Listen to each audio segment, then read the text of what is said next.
Welcome to Coming Inside Out. I'm your host, Brian James. And I'm your co-host, John Derler. Well, hey, John, it's been a great week. How you doing? I'm doing great. Thank you. Good. How are you? I'm good, thank you.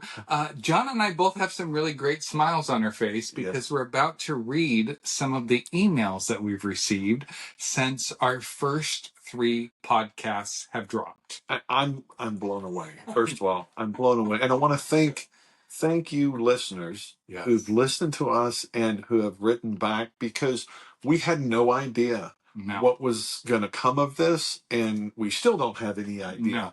But thank you, and thank you again for listening to us and writing the emails and giving us your feedback, a little bit of your story. That's what we want to hear. And you know Yes. what? That's why we're smiling ear to ear, Yes. because we're just happy Yes. that people are out there and they're giving us feedback, and that we're actually helping. We're making a difference. We're helping each other. That's what we should be here. We've had like a dozen people that are in the closet reach out to us and tell us, hey, thank you so much for sharing this. They're not coming out, but we are a place for them to go, listen, and, just get support. So please keep writing us. I mean, seriously, guys, this is really cool. Yes, it is. Okay, you want to read a couple? We have them coming in. I mean, we had a guy from Israel. Yeah.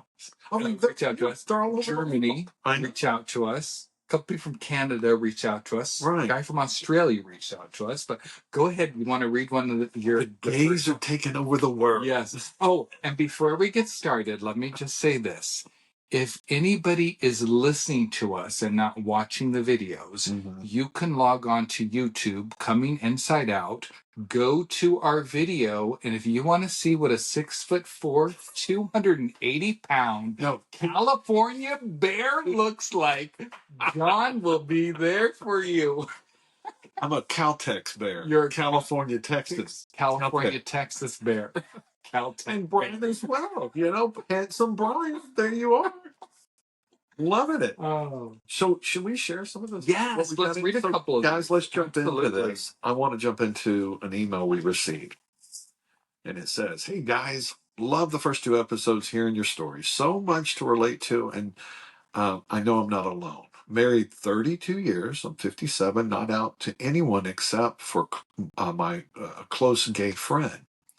Started acknowledging my sexuality at 50 and started a journey towards self-acceptance. Like Big John, we sleep in separate beds, and I have a FB, which I think is Friends with Benefits. The story about how Big John came out to his wife and her subsequent invasion of his privacy by getting into his email must have been traumatic. It was, and thank you. As you guys discuss, the notion that you can be a gay man and married and not get caught is something that troubles me deeply, knowing that this is the most likely outcome for me eventually. I know. Yes. Also, how the universe pulls you towards this is fascinating. I know the only way to preempt this is to come out before it happens, but that's the dilemma we all face as late bloomers. I'm loving the Gay Father, GFW. Oh, Gay Fathers Worldwide. Yes. Okay, that acronym, yes. He's loving Gay Fathers Worldwide community online, and it's the first time I have come across such an accepting and relevant group. That's nice to hear. Absolutely. He's from Australia. Yes. Yeah. Yeah. So, very nice. I mean, I'm glad. Thank you, first of all, for writing in, Julian. And are we supposed to say people? Didn't we say we were going to keep this anonymous? Oh, I wasn't going to say any last name. Did I say no? Did I say? We'll leave it at that. Yeah. Sorry, I'll straight. But I love that you shared this, because I mean, we're all going through it. We've all been through it, and we're going through it, and it's it's going to be on your timetable. It's going to be on your timetable, because I didn't have a podcast to listen to. I didn't have anything when I was, when I got caught. Just like if you don't know the story, we had not been sleeping together for a long time, and we got in a big argument, and she just kind of was making a joke to me. And she goes, "What are you, gay?" And that is when I had the chance to be. That's when I had the chance to be truthful and say. She goes, "What are you, gay?" And I said, "I don't know." Or, wait, what did I say? "I don't know." That's what I said. I said, I don't know. And that triggered her, flipped her out. So that was, my time. So um, I'm glad Australia that you are listening, and we're here for you. Yeah. Brian, you have another email. I do, but I just want, along that same line, we had several people reach out to us in very similar situations, kind of telling the same story. We're not reading all of them, but we had a couple different guys reach out and all say they related to Big John and they could, Right. Yeah. So that's a hot topic. It is a hot topic. Well, that's why we're here. Absolutely. So we had someone write in and say, you and John have a wonderful banter, and I want this to be so successful to you. This guy also did the walk of power back to his school. I shared in a couple episodes ago that I got out of my car as a grown man and the walk to school that I used to get bullied on every morning. I walked that as an empowered man. So this gentleman sent us a picture of him at his high school after he did his walk of empowerment. Also, look at the smile on his face. That's great. That's awesome. That is really really nice. That's good. Let's see. I think then we have one from a woman that. Yes. And we're going to leave her name out of this. I'll leave her name. All right. We'll call her Mary. No, we'll call her Karen. Karen. No, that's not joking. No. And thank you, because listen, thank you, woman, for writing into us. And I wrote her a nice response too. You did. All right, this is what woman said. Hopefully there will come a point in the future where more and more gay boys and men don't fear coming out of the closet and can learn to embrace their sexuality early in life with a more accepting society. That's nice. It always saddens me, not just for the gay men involved in these shame relationships, but also the women who are usually unaware their partner is gay. It takes away their chance at finding someone they are truly compatible with, and it ends up affecting both people, which is pretty unfair. It must be a pretty traumatic experience to be married to someone, sometimes for decades, and then to find out it was all built around a lie because they were hiding their true sexual orientation. That is, and it's like living the lie. That's what I think gay men have done for a long time, is live that lie or deny it for so long. And I there's a little bit of me saying, I take offense to calling me a liar, but I did. I lied. You weren't living your authentic self, right? But were you in love with your wife? Did you love your wife? Did you love being a family man? So it wasn't completely. It wasn't a lie. Right. But I did write her back. When I was researching doing this podcast, I did come across a woman that does a podcast, and it's all about women supporting women whose husbands have come out as gay. So I told her about the YouTube page and where she could go to get support and watch that. But I agree. It's difficult on both parties.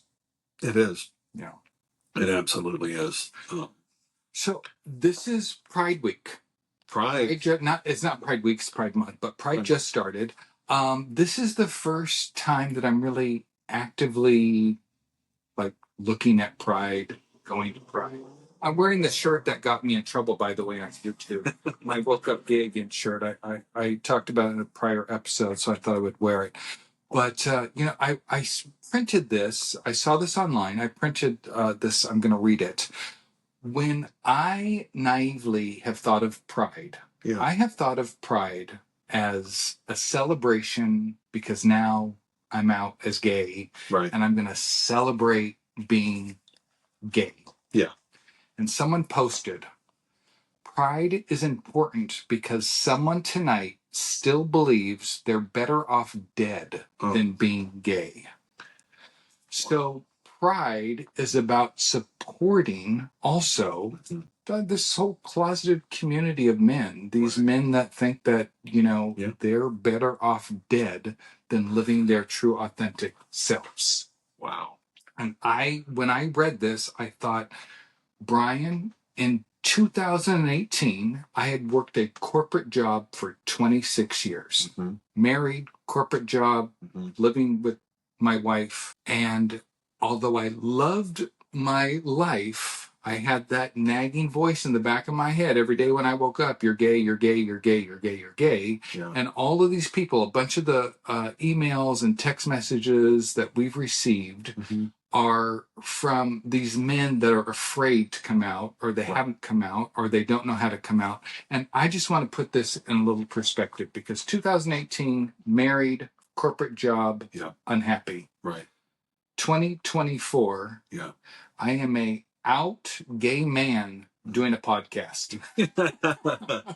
I never thought this would be my existence. I thought I was so miserable after coming out because I made a huge mistake. I should have never done this. I need to get back in the closet. I was depressed. I was Well, you were depressed, but you shared with me that there's some scary stuff there, Brian. That if you want to share with everyone, now's the time. But if you don't want to, but you shared with me some really deep, dark stuff, and I'm so glad you're doing this. I'm so glad you're doing this, because we don't want you dead.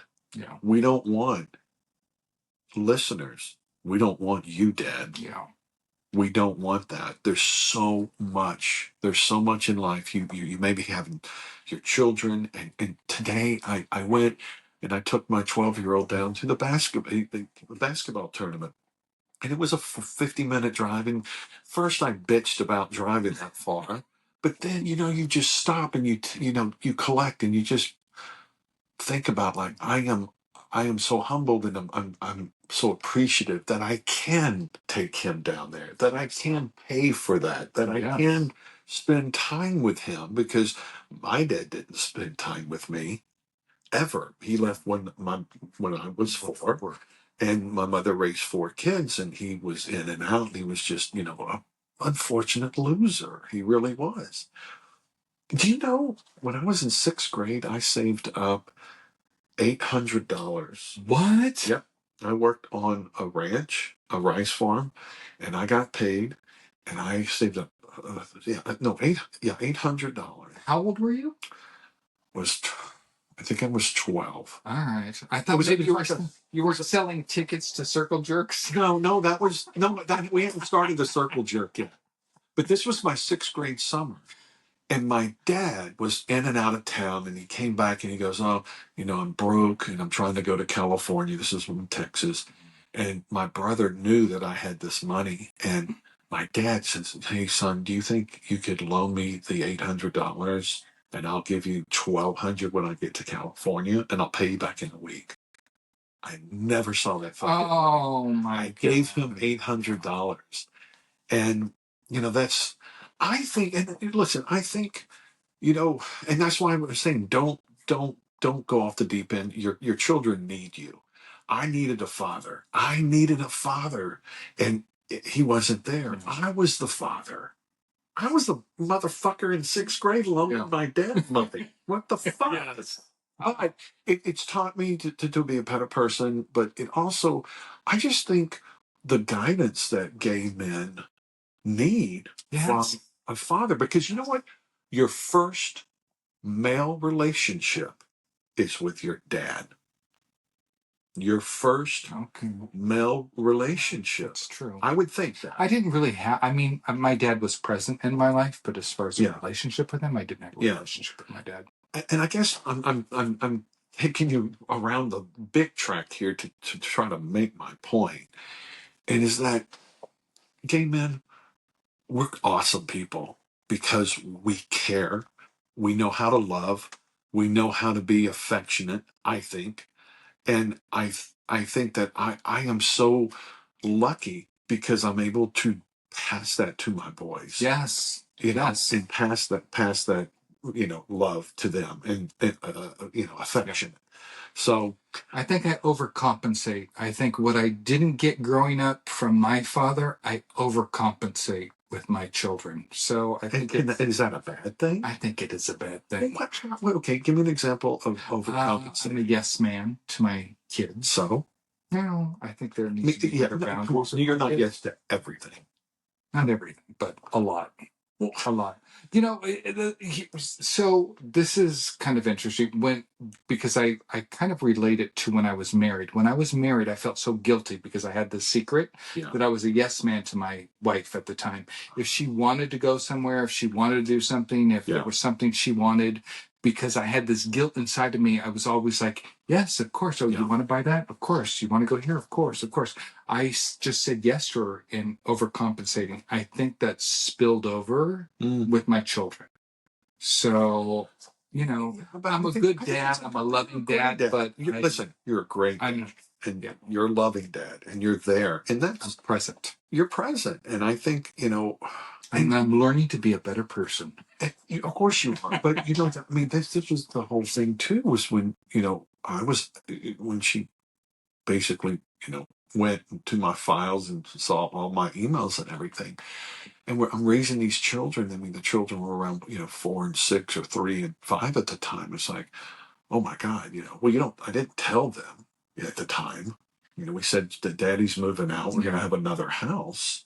And that was, that's a transition too. If you're in that space already and you've come out to your wife, we have a beautiful, beautiful way to tell our children, because again, when I was growing up, my fucking dad packed his bag and he goes, I'm fucking out of here.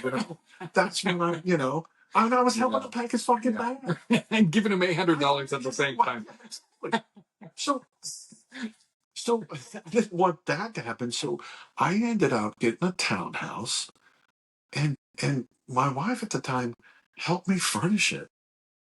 She was so supportive. She was distraught, don't get me wrong. Yes. But we wanted to make sure that the children had a stability and we were able to co-parent together and be strong for the children as well. Yes. And yes, that's the most important. And you took it upon yourselves to have children. So now that you're going through divorce because of whatever the reasoning is, your number one priority is the children that didn't ask for any of this. Right, that they didn't ask for it. And, since then I've come out to my children. I waited till they were a little bit older when they understood it, but it was not even an issue. It wasn't an issue. And I know some of you listening are thinking, oh my God, what's the biggest fear? What's your biggest fear? And how somebody's going to react to you when you tell them that you're gay. And excuse me, no one has been mean to me or have said, look, I have nothing to do with you anymore, which I thought a lot of people would. Yeah. And they have not. And I'm a perfect example of that, because I thought all the negative. Me too. Right? Well, and some of the people that wrote in, their children have disowned them, stopped talking to them, their spouses, their family, they've been kicked out of their churches. So, there is a lot of people that unfortunately have it a lot worse than you and I did. Right. In our coming out process. And I think for one of these future episodes, it'd be good to have one of those people on here. I know someone wrote in and asked if we were going to have someone on our show to talk about religion. That's right. And how that plays a part. I'm spiritual. I'm not religious, so I really didn't have any religious hurdles during my coming out process. I was raised Catholic, and then my freshman year, my girlfriend at the time, she witnessed to me, and I became a Baptist. Baptist. Oh, yeah, singing in the church choir. Oh, how gay was that? For the record, here's a couple things. Our biggest responses on this were, other men that wrote in, they didn't have circle jerks at their high schools either. They did? They did? No. Well, then they were missing out. I've heard that from several people who wrote in, so they didn't have circle jerks. Really? Yeah, they did. No, they didn't. These were all straight guys. And me. Seriously? Then they wrote in and said we misnumbered our episodes. Yeah. We called it trailer number 1. Yeah. We called episode number 1, number 2, so we have that all straightened out. And Brian, I have to just thank you in front of everybody. You've been so great of spearheading this whole thing, and I really want to thank you. Well, thank you. No, seriously. This is I'm loving it. You have, you wanted to do this, and you didn't know anything about it. Nothing. Goodness, thank you. No, thank you. It's awesome. We are on, I don't know if you're watching us or listening to us, but we're now on Spotify. We're on Apple. Yep. We're on iHeartRadio. We're on YouTube. We're on Amazon. We're on a couple other ones, but they were, I didn't really know what they were. Deezer was one of them. Deezer? Deezer. Oh, Geezer. Are we that old? Geezer? No, we're not old enough to be on Deezer. Geezer. Yeah. Well, so that was so. I will share with you. I'll take a couple minutes to share with you because I did share this with John probably back in maybe February of this year. The end of 2022 was the worst time in my life for me. Right. As far as depression, isolation, everything going on. And it just got worse and worse and worse. I was in counseling. I was in therapy. I did try antidepressant medications, and they didn't work for me. And in February of 2023, I did create an exit strategy for myself. Oh, my God. And I was in therapy at the time, and I told my therapist, this is not working. I'm everything you tell me to do, I do it. You tell me to jump, I jump. You tell me to do this, I did everything I could. Nothing was working. And one of the last episodes I had with, or last episodes, one of the last sessions I had with her, she said to me, Brian, before you leave here today, I have one request of you. And I'm like, what is it? And this is not a paid sponsorship, by the way, or plug. She recommended a book to me. Yeah. And I bought that book. Yeah. I was going to Big Bear with my entire family. It was my parents' 80th birthdays, and they rented a big house in Big Bear, and my whole family was going to go, or went. My ex went for the first 3 nights, and I went for the last 3 nights. Right. And I said to myself, this was now in March of 2023, I had just gotten the book, and I said, I'm going to go to Big Bear and secretly say goodbye to everybody. Wow. I'm going to spend 3 days with my kids. I'm going to, have conversations with my parents and my siblings. Yeah. Because the whole family was there. And I was going to come home and I was going to kill myself because I couldn't take it anymore. What can I start? What couldn't you take anymore? I couldn't take the screaming silence, if that makes any sense. It does. No, It does make sense. But the screaming silence. It was so silent, and I was just screaming on the inside for anything. I was lonely. I was depressed. I wasn't functioning. I wasn't high functioning. I have my kids for 4 nights. So for 4 nights, I'm on. I'm like a little, I'm like a little show. And then my kids leave, and then I'm just like under the covers in bed, isolating myself. My kids come over, I jump up, the whole thing. And I just was isolating myself. I was just so, I was in such despair. And you were going to kill yourself. I was. You were going to come back from Big Bear. I was going to come back from Big Bear after saying goodbye to everybody, and that was going to be it for me. I was going to kill myself. The craziest thing, how the universe works, the craziest thing. My ex was up there for 3 nights with my boys. Yeah. She and I crossed paths, coming and going from Big Bear. I was watching her 2 cats for 3 nights, and then she was going to watch my dog for 3 nights. I got to Big Bear, walk in the door, say hi to everybody. Where are my kids? I'll leave their names out of it.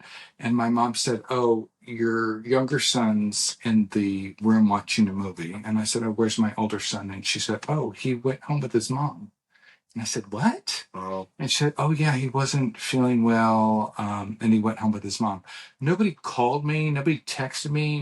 Nothing. And I drove up there. This whole plan. I got up there and I was like, holy shit, my son's not here. I was going to spend like these 3 days, having just this amazing connection with my 2 kids while we were up there. And one of them wasn't there. And I thought, what the hell? Now what am I going to do? What am I going to do? I picked up that book. I brought it with me. I was reading that book.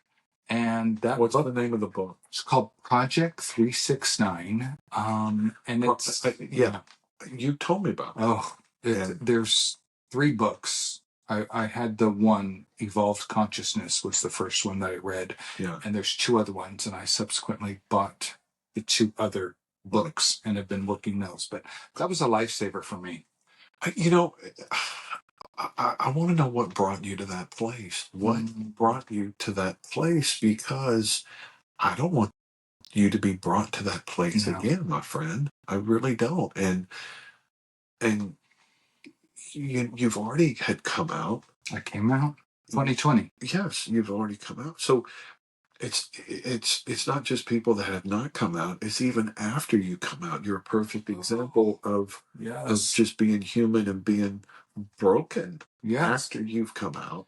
With a shit ton of therapy, I did private coaching. I done men's groups, meditation groups, breath circles. I mean, I've threw myself into anything and everything to help better myself. Right. And at the end of the day, I would come home alone. Alone. Absolutely.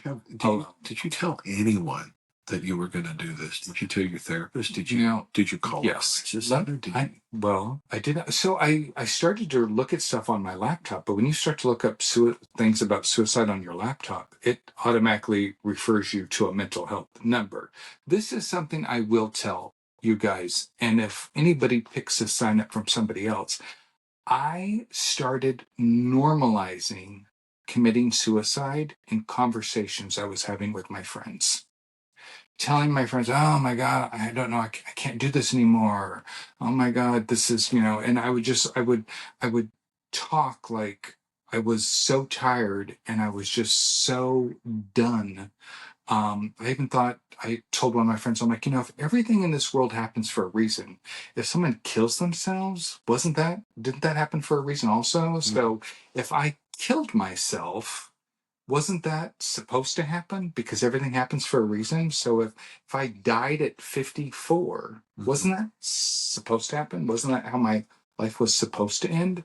So I really was normalizing it in my conversations. Yeah. And so when I decided to do it, it wasn't this big scary thing that I had thought it to be in 2022. Wow.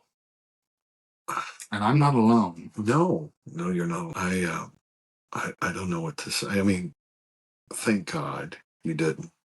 Thank God my son went home with his mother. Yeah. And then you read the book.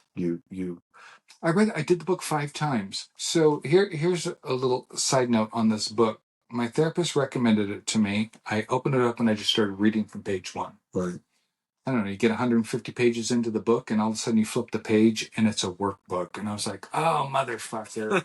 If somebody told me it was a workbook, I would have never bought it. I would have bought it. I would like write shit down, journal, put stuff in the open for other people to read and see and whatever. I was like, no, I'm done. But I was so distraught. How are you now? I am very lonely. Yeah. I'm lonely. This is... My wife and I were together for 30 years. Yeah. And our bodies, even when we're not talking, our bodies are vibrating off of each other. Right. So my body is vibrating off of your body's energy. Your body's vibrating off of my body's energy. Well, I have a vibrator in my pocket. So that's likely. I do have a vibrator in my pocket. Is that what's going on? Yeah, that's what you're feeling. That's so funny. So I think this is just my own Brian theory. Yeah. that my body, after communicating with my wife in bed while we're awake, fighting, whatever, our body's communicating silently. Yeah. All of a sudden, one day I move out and boom, that is just severed. And my body was like a whale. It was like a whale crying out into the ocean and it bouncing off of another whale and something coming back to you. And my body was just crying out and there was nothing coming back. And I think that's why when people get older, like in their 80s, after they've lived with their spouse for 60 years and their spouse dies, their body is trying to communicate and there's nothing communicating back to them. So it wasn't just that I was lonely in my head. My body, my soul was so lonely. Well, we gotta get you a boyfriend. We gotta get you a boyfriend. Let's get you a boyfriend. I mean, we'll see about that. I need a boyfriend too. I need a healthy boyfriend. My world is not going to become smaller when I introduce somebody into my life. My world is going to expand from bringing another their person. life is going to expand. Yes, and mine as well. Bring it to it. Well, listen. That thank you for sharing that, buddy. I mean, I know a lot of people can appreciate what you just said. And I am so proud of you. I'm so proud of you. Thank goodness you didn't follow through, because you're here for a purpose. You are here. I think so. For a purpose. I think so. And I'm just glad to be along for the ride. All right. Thank you. Let's end it here. All right. Let's end it here.